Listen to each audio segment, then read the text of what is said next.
پیارے بیٹے، آج میں آپ کو ایک بادشاہ اور ایک درویش ملنگ کا ایمان کو تازہ کر دینے والا بہت ہی سبق آموز کہانی سنانے والا ہوں۔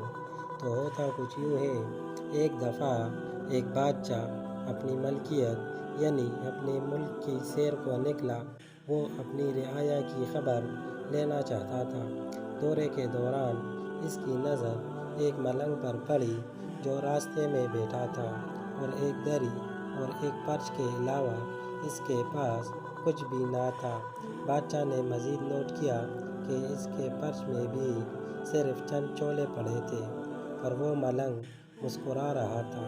ملنگ کی مسکراہٹ میں اتنا شدید اطمینان اور سکون ظاہر ہو رہا تھا کہ بادشاہ حیران رہ گیا۔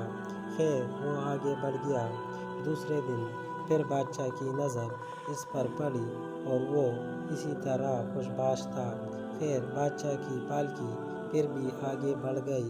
تیسرے دن جب بادشاہ کا گزر اس مقام سے ہوا اور پھر اس غریب ملنگ کو اتنا مطمئن دیکھا، تو اب بادشاہ اس حد تک تجسس کا شکار ہوا کہ پالکی رکوا دی اور نیچے اتر کر اس درویش کے پاس چلا گیا۔ اسے بتایا کہ میں ملک کا بادشاہ ہوں اور 3 دن سے تیری مسکراہٹ اور مفلسی کا یکجا ہونا مجھے ہرگز ہضم نہیں ہو رہا۔ آخر ایسا کیا ہے تمہارے پاس جو تمہیں خوشی دیتا ہے؟ میرے پاس ملک میں سب سے زیادہ دولت ہے، مگر میں پرسکون نہیں ہوں۔ کیا تمہارے پاس پوشیدہ دولت ہے؟ درویش نے نفی میں سر ہلایا۔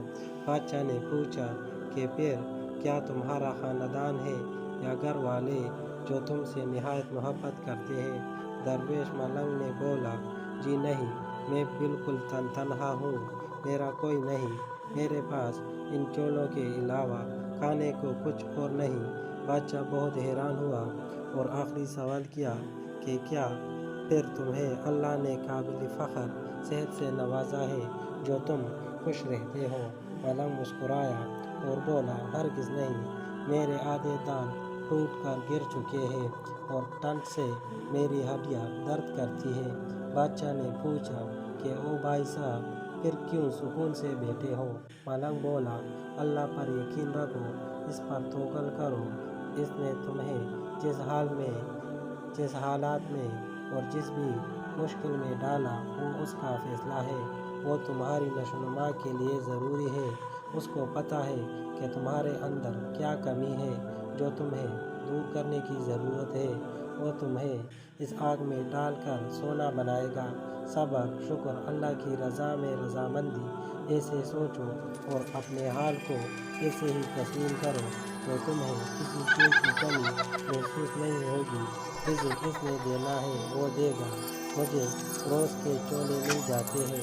تو میرے پیارے بیٹے، اس کہانی سے آپ نے کیا سبق سیکھا؟ پیارے ابو جان، اس کہانی سے ہمیں یہ سبق ملتا ہے کہ اللہ نے انسان کو پیدا کیا ہے، وہ ہی اس کا رازق اور مالک ہے، اور رزق دینے کا وعدہ اللہ نے کیا ہے۔ لیکن انسان کو صرف ہر حالات میں صبر، شکر اور اللہ کی رضا میں راضی ہونا چاہیے۔ کسی شاعر نے کیا خوب کہا ہے کہ اے اللہ کے بندے، تو راضی رہو اللہ کی رضا میں، کیونکہ ہوگا وہی جو اللہ کی رضا ہے۔ لیکن اگر تم اللہ کی رضا میں راضی ہو گئے تو پھر ہوگا وہی جو تیری رضا ہے۔